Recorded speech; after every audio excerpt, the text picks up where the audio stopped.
We're with Chef Kristin here, our home chef, and she knows all about picking the best produce for our meals to make sure that they are fresh and they taste good. So she's going to show us how to shop and how to pick out all of the best stuff, right? That's what we're hoping to do today. Okay, let's do it. Let's shop. Have some potatoes. We're going to start by getting some potatoes. And the fun thing is, there's so many different kinds you can try. Here we've got our standard russet potato, which you can use to bake up. It's more of a starchy potato. And then, look at these. Have you had a Yukon Gold before? I have. They're so They yummy. are delicious, Oh, yes. they look like butter. They taste like butter. I usually go for the reds. I don't know why. I guess they're pretty. They are pretty. But they're great for soups and stuff like that. They are, yeah. So the nice thing is you can get any of them, but whichever ones you're picking, you just want to make sure you look around them, and if they're wet, make sure you dry them off when you get home, because if you store them wet, then they sprout a lot faster. You don't want that. Yeah, and same thing if you buy a bag of potatoes, just make sure there's not a lot of moisture in the bottom of them. And so like with the reds, just feel them, basically. And yeah, make sure they're not squishy. And then one thing I try to do is if you know the recipe you're making, I try to go for uniformity of size. Right. So if this is the size, you know, if you're gonna roast your potatoes, it makes it a lot easier if you get them all one size instead of chopping them all and they're tons of different sizes. I like to use these for roasting potatoes too, where you cut them up in chunks and put olive oil on them and rosemary and salt. Yeah. Yes. and of course, Washington potatoes are the best, and that's what we have here. Asparagus is one of my absolute favorite things to eat. Oh, mine too. You know? I love to roast it. So do I. So when you're buying it at the store, especially if you're gonna cook it, I like to just pick them up and look at the bottom and make sure they're all about the same thickness. Okay. And that they're not dried out. Yeah. And I guess it's just preference whether you like skinny or fat asparagus. I like skinny asparagus. Like fat asparagus.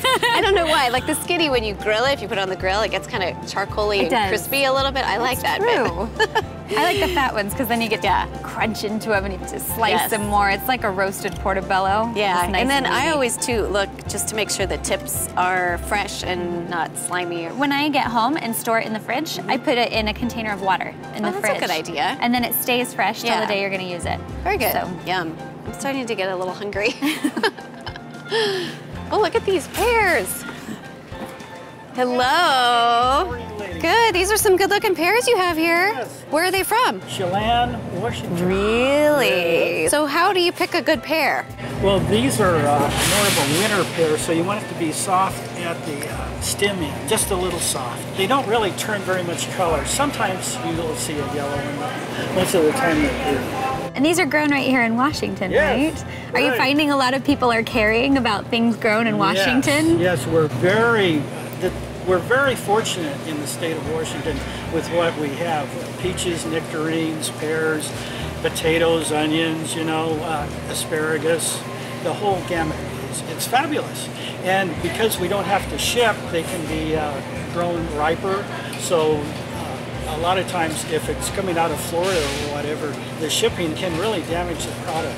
And it tastes better. Yeah. That's the best reason to do it. Well, thank you, Ken. Yes. For helping us. I know. Well, we'll come track you down the next time we're here. And I think we need some pears. We do need some pears. Okay. And now I'm bringing you to my favorite spot in the store. The bulk food section. The bulk aisle. I have to be honest, I don't shop in the bulk food section very often, but I'm excited to show it to you. Thinking that I should. Well, it's a great way to try things that are like, you can find a lot of Washington grown ingredients right here. And you usually save money buying bulk. And if you want to try something new, it's a great place to get a little quantity of something and try it first before you invest in a large bag of something. And so you can find local ingredients here. You can. In fact, I have a wheat mill at home. Yeah, and of course you do. But even if you don't, I mean, a lot of people have those big, powerful blenders that can grind wheat too. Yeah. And so you can come and get some wheat berries. And here we have hard red winter wheat. And look how fun this is. This is my kid's favorite part. Watching it fall down. Yes. And then you fill your bag with however much you need. And you can go home and you can mill this. If you don't have your own mill, you can do it in one of those big, powerful blenders. You're showing your kids where all their flour comes from this beautiful hard wheat right here. That's great.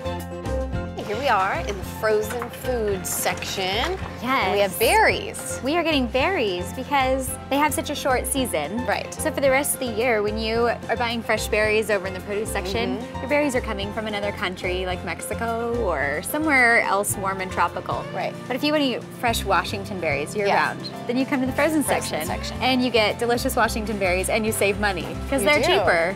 And they're frozen at the peak of their flavor and freshness, so you know that you're gonna get really tasty stuff, right? They're delicious. You can still use them in any recipe and you're gonna save money. It's a win-win. I like it.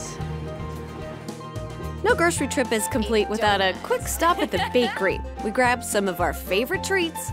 Thank you so much. That'll do it. Thanks so much. Then head to the register to complete our shopping. Thank you. Thank you. To find more grocery tips from our home cook, Kristin, log on to our website at waggrown.com.